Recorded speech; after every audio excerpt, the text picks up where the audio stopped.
ಇವತ್ತು ನಾವು ನೋಡಲು ಹೊಂಟಿರುವ ಸ್ಥಳವೇನೆಂದರೆ ಮಾಲ್ಯವಂತ ಪರ್ವತ. ಇದನ್ನು ಎರಡನೇ ಅಯೋಧ್ಯೆ ಎಂದು ಕರೆಯುತ್ತಾರೆ.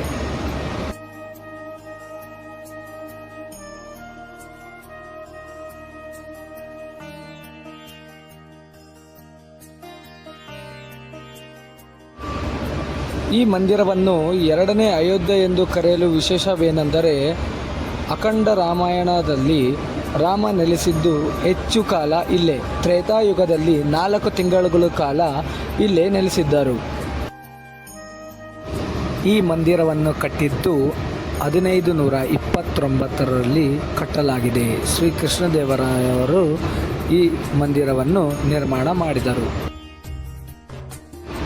ಈ ಮಂದಿರವು ದಾಳಿ ಹಾನಿ ಆಗದೆ ದಿನನಿತ್ಯ ಪೂಜೆ ಪುನಸ್ಕಾರಗಳನ್ನು ಆಗಿನಿಂದನೂ ನಾವು ಕಾಣಬಹುದು.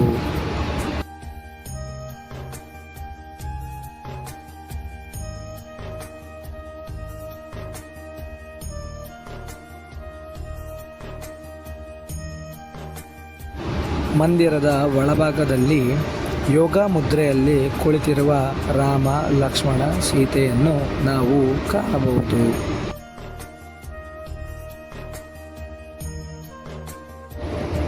ಈ ಮಂದಿರದಲ್ಲಿ ಅಖಂಡ ರಾಮಾಯಣವನ್ನು 365 ದಿನಗಳ ಕಾಲ ನಡೆಸಲಾಗುತ್ತದೆ. आनंदवश सब ब्रह्मवर परिछन चली कलगान मधुर निशान बरसहि सुमन सुर शोभा भली आनंद कंद बिलो की धूल हो सकल ही हर्षित भई अम्भोज अम्बक.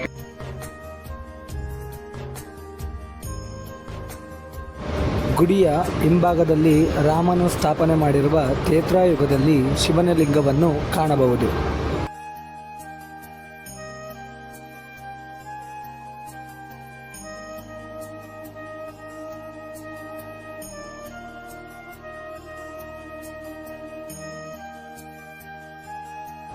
ಶಿವನ ಪೂಜೆಗೆ ನೀರನ್ನು ಲಕ್ಷ್ಮಣ ಬಿಟ್ಟ ಬಾಣದಿಂದ ತೆಗೆದ ಅದ್ಭುತವಾದ ನೀರನ್ನು ನಾವು ಈಗಲೂ ಕಾಣಬಹುದು.